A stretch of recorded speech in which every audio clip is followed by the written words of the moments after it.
Hello, karibu katika channel yetu ya Elimika. Leo tumekuja tena, tumekuletea video ya jinsi ya kureset ama kurenew password yako uliosahau katika mfumo wa ajira portal ili kuweza kutuma maombi ya nafasi za kazi zinazotakiwa kujazwa, ambayo tangazo lake limetoka hivi karibuni. Hivyo tukukumbushe tena, usisahau kusubscribe ili kuwa kwanza endapo tutatuma video nyingine zenye mafunzo mbalimbali. Kabla sijaeleza jinsi ya kurenew password, naomba niongelee kuhusu mambo kadhaa ambayo ni muhimu kwa wale ambao wanataka kujiregister ama kusajili akaunti katika mfumo huu wa ajira portal ili kuweza kutuma maombi kwa nafasi zilizotangazwa.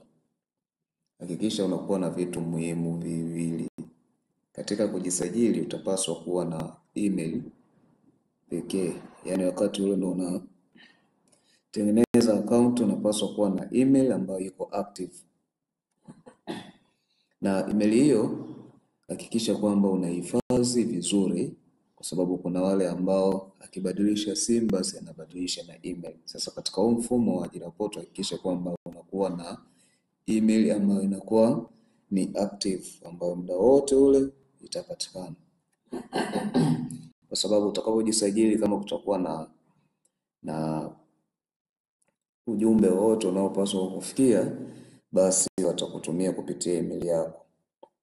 Sasa utakapojisajili kupitia email yako ambayo itakuwa ni active, baada ya hapo utapaswa kuactivate account, na ili kuactivate watakutumia ujumbe katika email yako.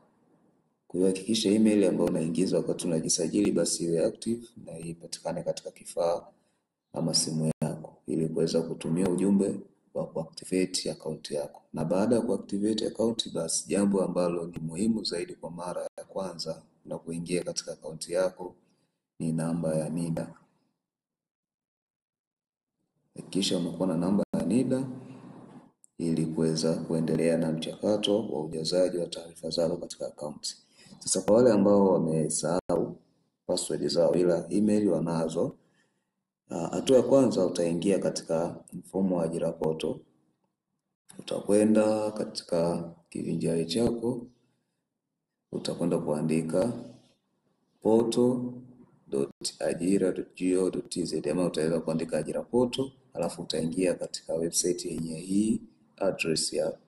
Kwa baada ya kuingia utakwenda katika kipengele cha login. Utaingia hapo kwenye login, utabonyeza, itaweza kuload. Mtandao uko down, subiri.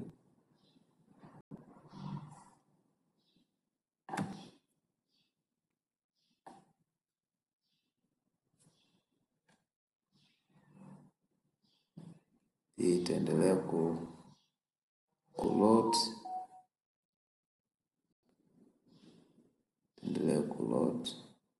Ndio nitumie hii account hapa, sababu hapa naona mtandao umekuwa uko down. Sasa utakapobonyeza pale katika login utaletwa katika page kama hii, ambapo hapa wakati una login utaingiza email yako na password. Sasa kwa kuwa umesahau password, utabonyeza hapa kulipoandikwa forgot password, utaingia hapo. Baada ya kubonyeza hapo utaingiza email yako hapa, email ile ambayo ulijisajili wakati unafungua account ama kutuma maombi kwa mara ya kwanza. Kwa hiyo utaandika email yako vizuri bila kuikosea wala kuacha nafasi. Kwa hiyo baada ya hapo utasend reset link. Utabonyeza hii button. Baada ya kubonyeza hii button utapata ujumbe kutoka ajira portal katika email yako. Sasa ule ujumbe utakupa linki ambayo wewe unaweza ukaibonyeza na kwenda kuweka tunasema kwamba kwenda kuweka password yako mpya ya account. Kwa hiyo hivyo ndivyo ambavyo tunaweza kurenew password yetu katika mfumo huu wa ajira portal. Hakikisha umefuata hatua vizuri. Baada ya kufika katika hii login page, utabonyeza hapa forget password, utaweka ile email yako, utasend reset link, utapata ujumbe katika email kutoka ajira portal ambao unakutaka wewe ubadilishe sasa hiyo password yako. Utabonyeza ule ujumbe, utafunguka page ambayo utaingiza sasa password zako mpya. Kwa hiyo mpaka hapo utakuwa tayari umesha reset password na utaweza kulogin kwa password zako mpya. Mwisho wa video hii ni mwanzo wa video nyingine. Usisahau kusubscribe na kushare kwa wengine ili waweze kujifunza.